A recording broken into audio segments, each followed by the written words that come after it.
Kalau kita lihat dari pergerakan rupiah, sebetulnya masih dalam koridor yang range trading yang wajar. Karena untuk semester 1 tahun 2020 ini saja, pergerakannya sebenarnya sudah cukup volatile.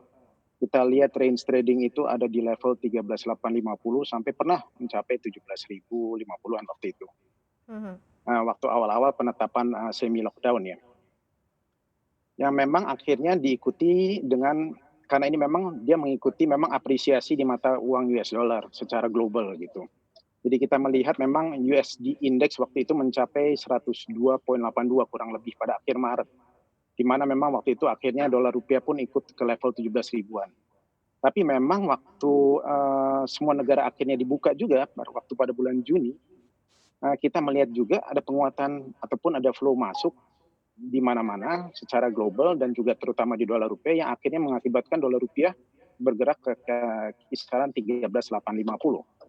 Uh, tapi memang kalau kita lihat memang jadi boleh dibilang masih semuanya masih dalam koridor yang wajar. Mhm.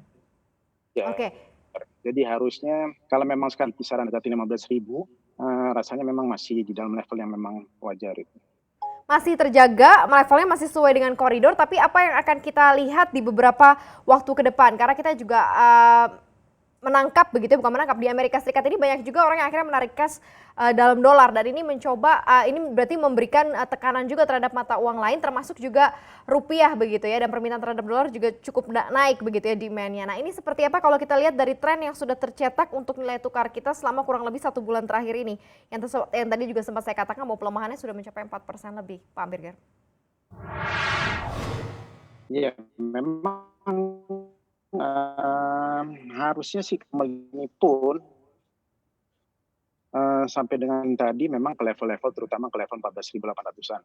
Tapi memang semua adjustment juga, terus memang kalau kita lihat secara keseluruhan pasar modal maupun juga pasar obligasi masih cukup menarik, akhirnya mengakibatkan memang dolar rupiah kita memang mengalami depresiasi tidak begitu cepat begitu.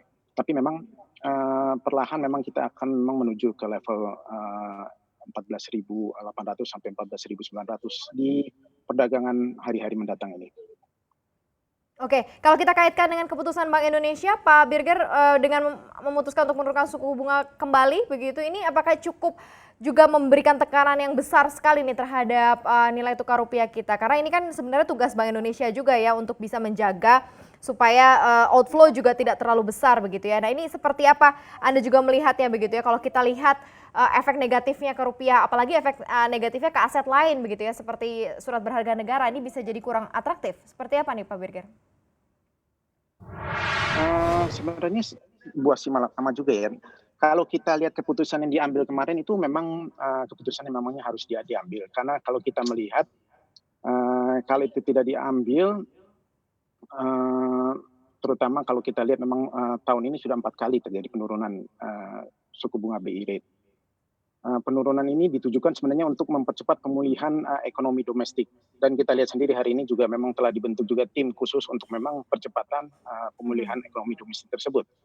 Karena memang secara keseluruhan hal itu tidak dilakukan akan memang agak menyulitkan terutama ke depannya begitu.